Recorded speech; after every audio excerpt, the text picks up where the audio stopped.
When I wrote Crossing the Bridge, I was determined to include some of the real experiences of systems thinking practitioners.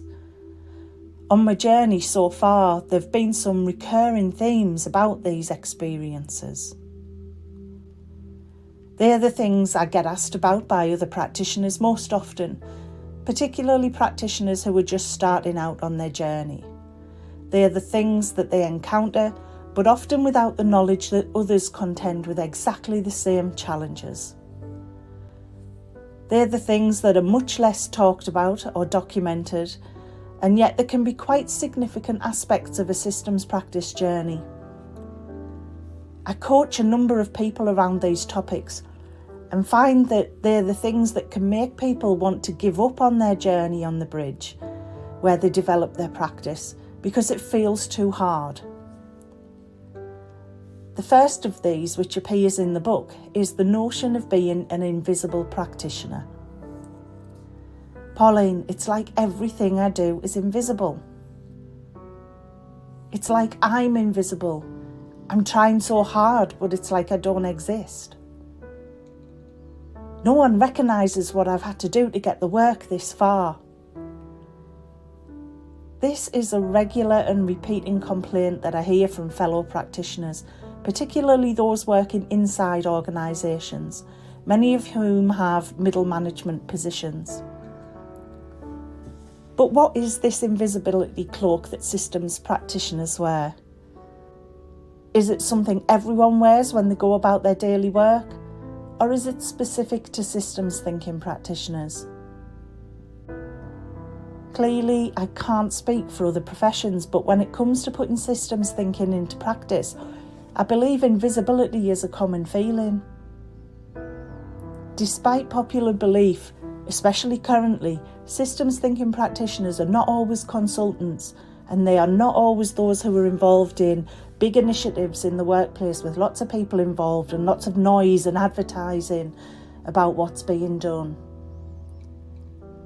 They are very often the humble, quiet ones who are just getting on with the job, overcoming barriers and making things happen. They have the ability to zoom in and out and check things out from a human perspective rather than relying on a computer-sized perspective. They're often able to observe with several different lenses over their eyes and hold several versions of reality in their mind at the same time. They get past the doubters and hurdle those who are blocking them. They have the courage to stand up to game players or find a way to do the work that makes the games insignificant. They cast fresh eyes on past work and decisions. And they aren't afraid to stand alone. Because the work can be so powerful, they might have to put up with bitterness, jealousy, general resentment from others. They may be undermined and belittled. Do you recognise this from the workplace? It's something that often happens, and yet no one likes to talk about it. In my experience, the stronger your practice gets, the stronger the pushback can also get. It's things like this that make our efforts invisible. And I would like all practitioners and aspiring practitioners to know that this might be part of your journey at some stage, and that's okay. You're not doing anything wrong. Others go through this too. Learning to deal with it can significantly develop your general coping skills. But these coping skills are part of your invisible skill set though. They hide under your invisibility cloak, so you might have to come to terms with that too.